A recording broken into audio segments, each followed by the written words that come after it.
السلام عليكم. كما تلاحظون الطيور وأوساخها راحوا،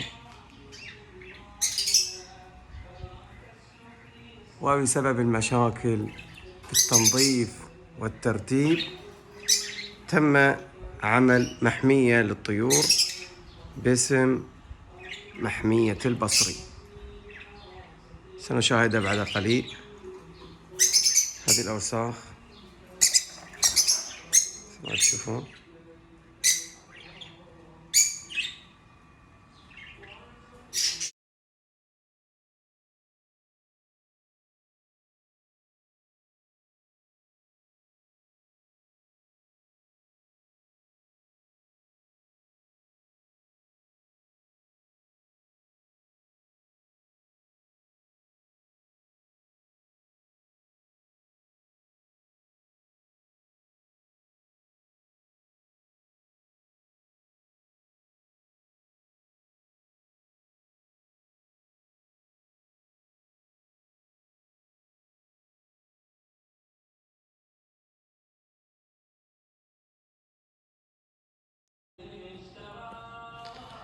الآن نشوف المحمية اللي قلت فيها محمية البصري، باقي نحط العنوان فوق. تم تصميم هذه المحمية بهذه الطريقة كما تلاحظون. داخل طبعا في شجرة وفي بيوت الطيور. لاحظوا من جهة ثانية هذا شكلها. طبعا هنا الحديقة، أشجار اللوز، أشجار التين كما تلاحظون. الآن بندخل الحديقة ونشوف ايش. طبعا في الحديقة هنا الباب، هذه المسكة، هذا القفل، وهذا قفل طبعا بالمفتاح يحطه هنا. الآن ندخل. بسم الله. أولا نشوف في الأرض.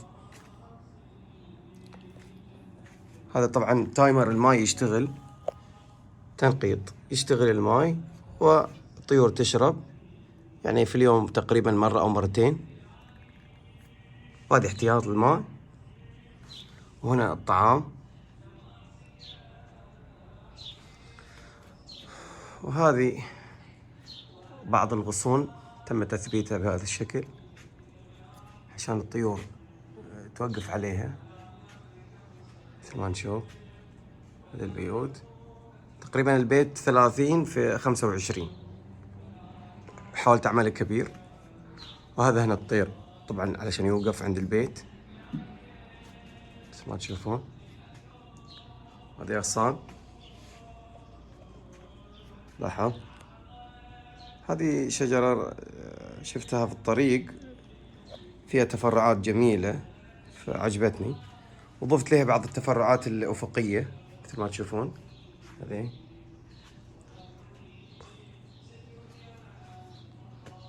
وهذا مثل ما نشوف. وأيضا تم تركيب نفاثات للماء مثل ما تشوفون فوق. يعني هذه لما يجي الصيف تنفث مرتين في اليوم ويصير الجو جدا جدا لطيف. أما البيوت تم عمل بوابة لاكتشاف الأوضاع داخل البيت مثل ما نشوف. هنا أيضا نفس الشيء.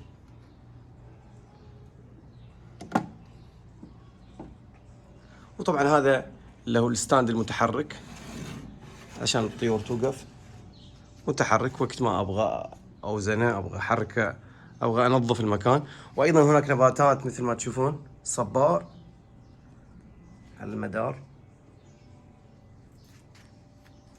والآن نشوف تجربة الرذاذ.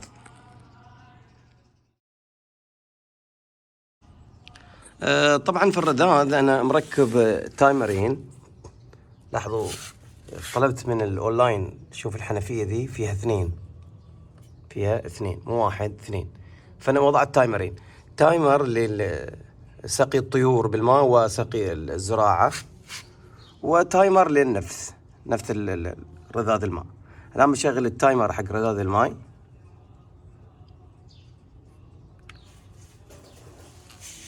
يلا نشوف الآن مع بعض.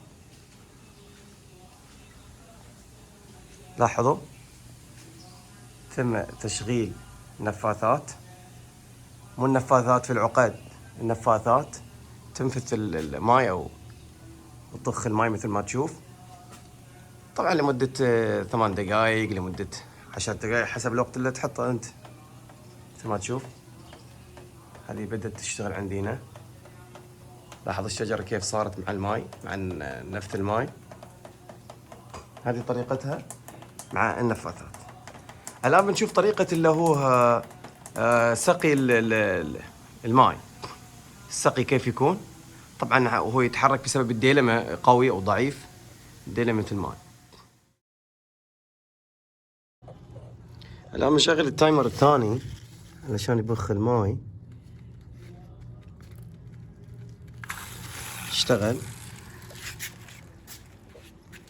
الآن بنشوف التنقيط. لاحظ اشتغل التنقيط حق المزرعة مثل ما تشوفون، وأيضا بيشتغل التنقيط هنا حق شرب الطيور.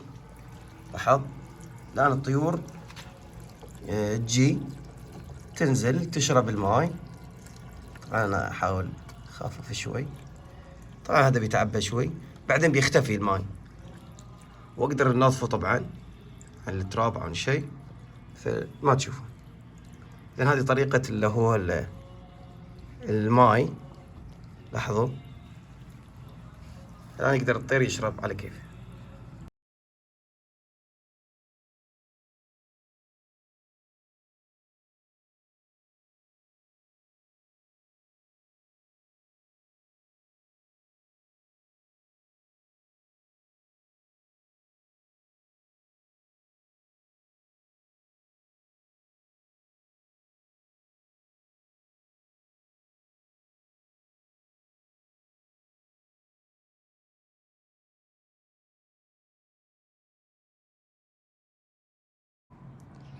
رجعنا الآن بعد أن تم وضع عنوان المحمية، محمية البصري للطيور. طبعا تأسست 4 شوال 1447 هجرية و23 مارس 2026 ميلادي. طبعا تم دهان الأخشاب باللون الأسود. لاحظ. والآن جاهزة لوضع الطيور للافتتاح هذا اليوم.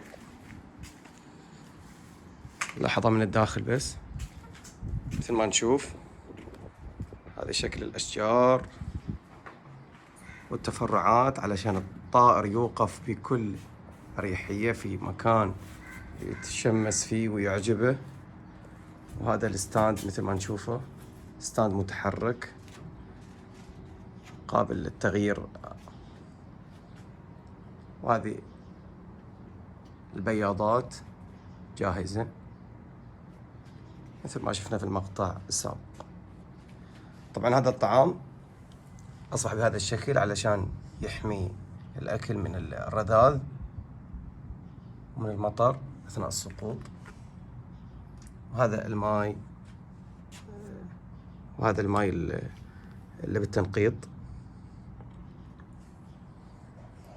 يلا بنفتح الآن، بنضع الطيور داخله وبنشوف الأوضاع.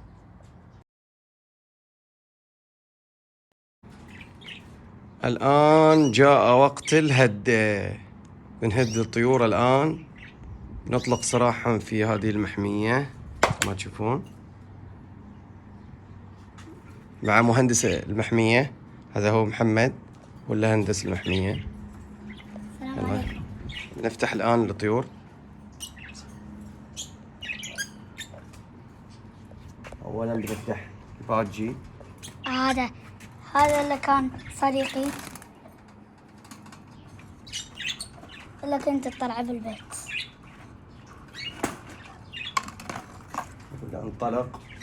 انطلق يا طائر النورس. انطلق الباجي. انطلق الباجي. انطلق أبوي. انطلق. أبوي خايف. انطلق. أبوي راح منك خايفين. أبوي شكلهم بياخذون ليهم بيت. هذه المرحلة النهائية. لاحظ بعد أن حررنا الطيور من الأقفاص وأصبحوا بالداخل يستمتعون بالأجواء. السلام عليكم. ما نشوف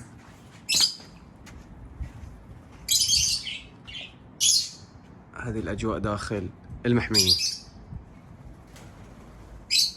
هذا عندنا اللي هو الكناري والباجي والفيشر والروز.